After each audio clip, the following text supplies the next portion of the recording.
In the Philippines, a Spanish colony, Spanish forces, in alliance with France, captured the city of Manila from the British. This was one of the significant military actions in the Asian theatre of the war.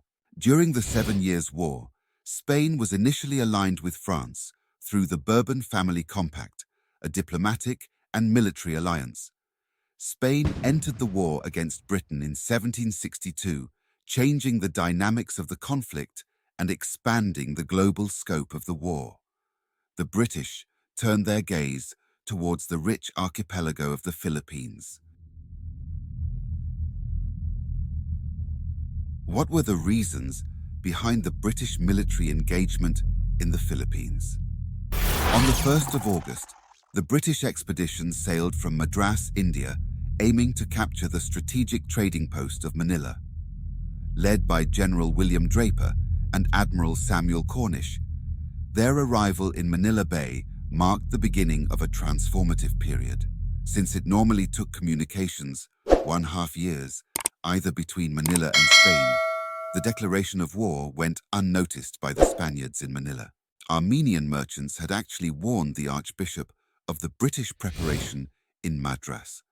The Archbishop ignored them, as well as the alarms sent by the sentries in Corregidor, mistaking the enemy fleet as Chinese traders.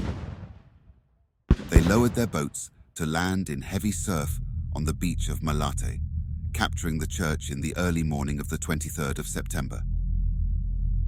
The next day, heavy seas continued, and the monsoon broke, soaking the invaders, but the British landed another 200 men and took the pueblo of Eremita and its church. After they occupied Manila, the British promptly razed them to the ground, and nothing remains today of the two churches. The first encounter with the Spaniards apparently took place on the 24th. The defenders withdrew. The British appear to have been overcautious. This is seen in their casualty figures. Out of 3,317 men landed, only 53 officers and men died, and 128 were wounded. On the 26th of September, Filipino participation during the fight for Manila was not distinguished. More than 3,300 native archers arrived in Manila from Bulacan, Pampanga, and Laguna to support their Spanish masters. Another 609 men came 4 days later from Bulacan.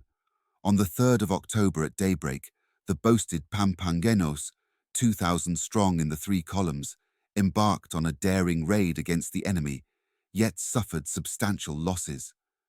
The British captured 60 of them and hanged them straight away.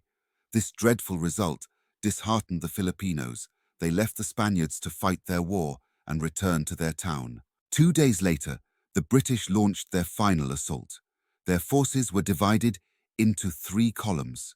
One entered the city via the Puerta Real, marched to the Plaza de Armas, and occupied the Palacio del Gobernador. The Spaniards capitulated 10 days after their council of war had resolved to fight to the last. The Spanish resistance, led by Governor-General Simón Anda y Salazar, emerged during the British occupation of Manila from 1762 to 1764, where he continued to resist the British forces.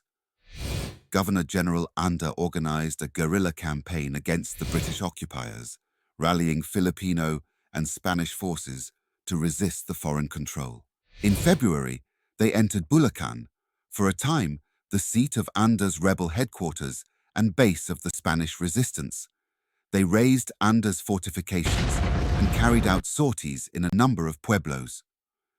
The British force, however, was small.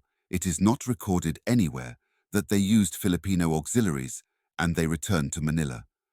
The whole Filipinas, at least temporarily, passed by legal cession to Great Britain.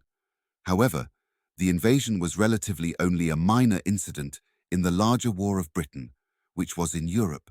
The cession did not make the Filipinos the subject of Britain any more than the Ordinance of Good Government made the Spanish friars teach Spanish in doctrines. A near exception might be made of the province of Ilocos under Diego Silang, who declared for the British. No native alcalde was appointed by the British. The exception was the case of Diego Silang, who received an appointment in May 1763. He allied with the British forces, led by Admiral Samuel Cornish and Brigadier General William Draper, during their campaign against Spanish colonial rule.